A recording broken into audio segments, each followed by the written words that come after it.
फैसा बिनाय आरो फैसा राननाया दानि पलिटिकेल लिडारफोरनि अक्सिजेनसो बरगयारि दिस इज कल्ड मेनेजमेन्ट दीपक यस नोंथाङा जेसेबांखि हब्राया मानो जेसेबांखि बाब्राबा मानो जों नोंथांजों दिनै चेलेन्ज खालामनो ready Now you are the failure leader of this constituency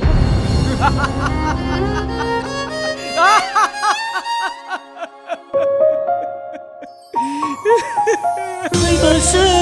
जागोन नामा आंनि मिजिंआ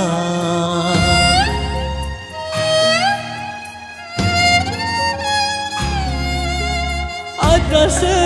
जागोन नामा आंनि थांखिया फैला MCLA सावथुनखौ 12 नभेम्बर 2023 निफ्राय नुनो मोनसिगोन बाम्बुला फिल्म प्रडाक्शननि बेनाराव ओंखारनो गोनां फैला MCLA सावथुनखौ 12 नभेम्बरनिफ्राय नुनो मोनसिगोन बर'नि मुंदांखा फेस्ला फावगिरि फैलाजे बरगयारिनि लिरनाय बिथोन होनायजों सेबखांजानाय बाम्बुला फिल्म प्रडाक्शननि बेनाराव ओंखारनो गोनां फैला MCLA सावथुनखौ 12 नभेम्बर 2023 मायथाइनिफ्राय नुसिगोन फैला MCLA सावथुनखौ गिबियै बाक्सा जिल्लानि सिङाव थानाय कख्लाबारि साफागुरि फरायसालिमानि गेलेग्रा फोथाराव बर'नि गोबां फावगिरिफोरखौ लाफानानै प्रिमियार शो दिन्थिफुंनो थाखाय थियारि खालामदों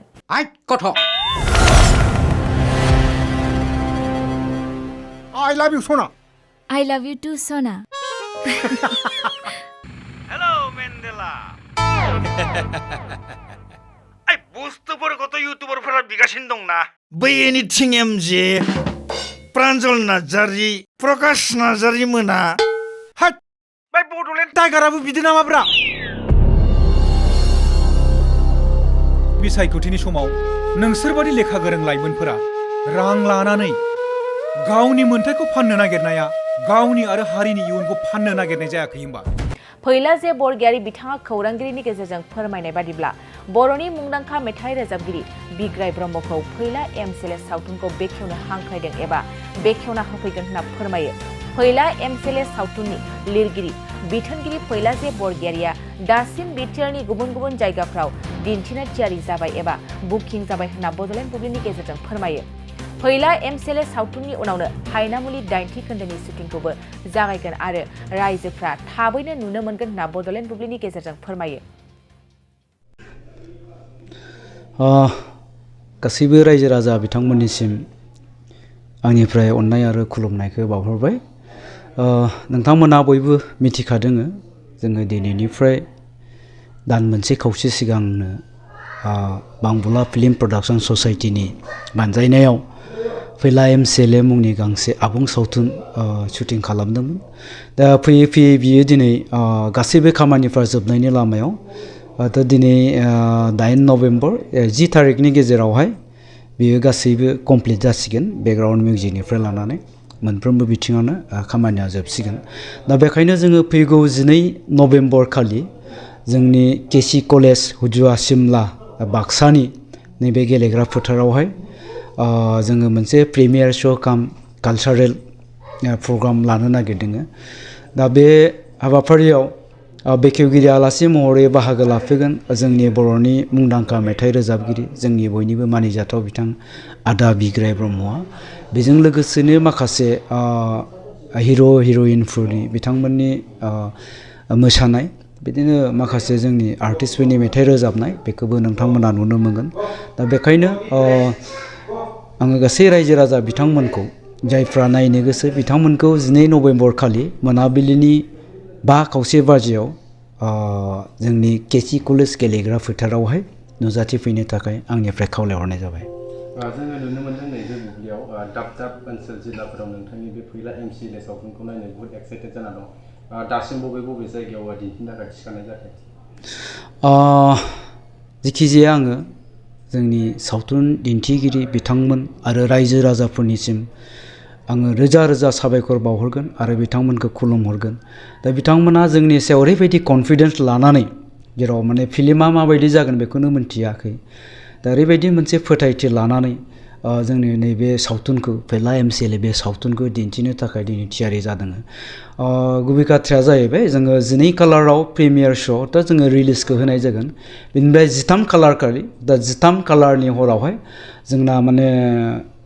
एबाउट माने 50टा मोनसे पेन्डेल जानानै दङ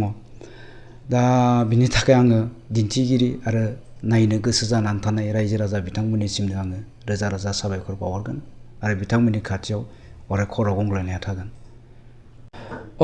जायखिजाया आङो सिगाङावनो बुंखादों बे सावथुननि गेजेरजों जोङो जोंनि दानि राजखान्थिनि थासारि बेखौनो दिन्थिनो नागिरदों आथिखालाव जोंनि समाजाव बिसायख'थिनि समाव आरो बिसायख'थिनि उनावहाय जाफ्लेबाय थानाय जोंनि समाजारि माखासे जाथायफोरखौनो बिनि गोथां माखासे जाथायफोरखौ दिन्थिनो नाजानाय जादों हयथ' रायजो राजाफ्रा मोजां मोनगोन आरो बिनिफ्राय माबा मोनसे बुजिनो हागोन जोंनि थांखिया बेनो जों बांबुला फिल्म प्रडाक्सन ससाइटिनिफ्राय जोङो फैला मेन्देला दाब्ला बे थांखिखौ लानानैनो जोङो सावथुनखौ सुजुनाय जादों लिरनाय जादों आं आसा खालामगोन रायजो राजा बिथांमोना बे सावथुनखौ नायनानै माबा मोनसेबाबो मेसेज मोननो हागोन जोङो नैबे नुनो मोन्दों जे नोंथांनियाव नेक्स्ट फैला MCLA सावथुननि उनाव जों खनसे शुटिं नुनो मोनबाय दं रायजोफ्रा हायनामुलिनि मोनसे डिमान्ड खालामबाय दं बे समाव मा फोरमायगोन नोंथाङा हायनामुलि 8नि थाखाय जोङो नैबे सावथुनखौ दिहुनखांनायनि उनावहाय जोङो स्क्रिप्टनि थाखाय प्रिपारेसन जानो नागिरदों आसा खालामदों जोङो फैगौ बोसोरावनो हायनामुलि 8खौ रायजो राजाफोरनि थाखाय दिहुननानै होनो हागोन नैबे बुब्लियाव फैला MCLA नि जे सावथुन बेनि गासैबो मिउजिकनि खामानिखौ नोंथाङा मावजोबदों मिउजिक डाइरेक्टर हिसाबै नोंथाङा अलमस्ट बे भिडिअखौ सावथुनखौ नुजोब्बायानो जानांगौ बे बुब्लियाव मा फोरमायगोन बे सावथुनखौ लानानै नोंथाङा सावथुनखौथ' आं जिखिनि नुबोबाय लोगोसे मिउजिक होबोबाय जोबोर मोजाङानो मोनदों आरो खोब मोनसे इमोसनेल फिल्म आरो इयो राजखान्थिखौ लानानै बेयाव मिउजिक होनानैबो खोब मोजां मोनदों आरो जोङो बिथां जे डाइरेक्टर बिथांखौ मिथिनो मोनदों जे बियो मोनसे समाजाव एवारनेसनि गोनांथि बायदि बिथाङा लादों होननानै बे बुब्लियाव माबायदि एवारनेस होथावथाव बे सावथुननि गेजेरजों मोनथावथाव रायजोफ्रा मेनलि माने भटआ जे भेलु दं बेनि माने मोजां माने डिसक्रिपसन होदों आरो बेयाव बे मोनसेखौ खोब मोजाङै नुदों आङो नैबे समाव नोंथाङा माबायदि हेफाजाब मोननो लुगैयो रायजोनिफ्राय नैबे सावथुनखौ लानानै रायजोफोरा निसय मोजां मोनगोन आंनि मोनसे फोथायनाय आंनि साइडनिफ्राय जिखिनि नुबाय मोजाङानो नुदों आरो रायजोफोराबो अनसायगोन होननानै आं मोनसे आसा थिनाय थाबाय आरो जों मिथिनानै जे नोंथाङा अलमस्ट जिहेतु आबुं सावथुनखौनो मिउजिक होनायनि गेजेरजों नुजोब्बाय होननानै जोङो निस्सय मिथिखागौ बे बेलायाव नोंथाङा साबसिन खोन्दो होननानै बबे खोन्दो बा माबायदि खोन्दोखौ सानदों बेयाव मोनसे बिराद मोजां मोनसे सिन दङ बेखौ आं नुदों आरो जोबथारनायाव माने मोनसे साइनबर्ड लानानै खारनाय मोनसे सिन दङ आरो बे मोनसेखौ माने मोजांसिन नुदों आरो माने बेनि गेजेरजों रायजोफोरनि गेजेराव माबा मोनसे मोजांसिन सिन दं होननानै नोंथाङा सानदों नामा बिदिथ' अभारअल गासै माबायावनो मोजां सिनफोरानो दं गासैबो मोजां एक्टिङानो खालामदों बिदि माने रायजोफोरा निसय नायनानै गावबा गाव मोनसे माबा लालायथोंसै आंनि साइडनिफ्राय माने गासैखौबो मोजाङानो नुदों आरो गासैबो मोजां एक्टिङानो खालामजोबदों सना रुफा आरो हिरानि जुवेलारि गाननो मोजां मोनग्रा सुबुंफोरनि थाखाय गोजोनथाव खौरां दासान्दि फुजा बोथोरखाय खम बेसेनाव फानगासिनो MSCB जुवेलार्सआव सना रुफा आरो हिरानि समायना रमायना जोंख्लाबनाय जुवेलारिस MSCB जुवेलार्सआव मोननो हागोन राजकोट जुवेलारि कास्टिं जुवेलारि कलकाता जुवेलारि मेसिनजों बानायनाय जुवेलारि आरो आखाइजों बानायनाय जुवेलारि लोगोसेनो हाबा हुखायाव गाननो थाखाय सना आरो हिरानि समायना जुवेलारिसफोरखौबो मोननो हागोन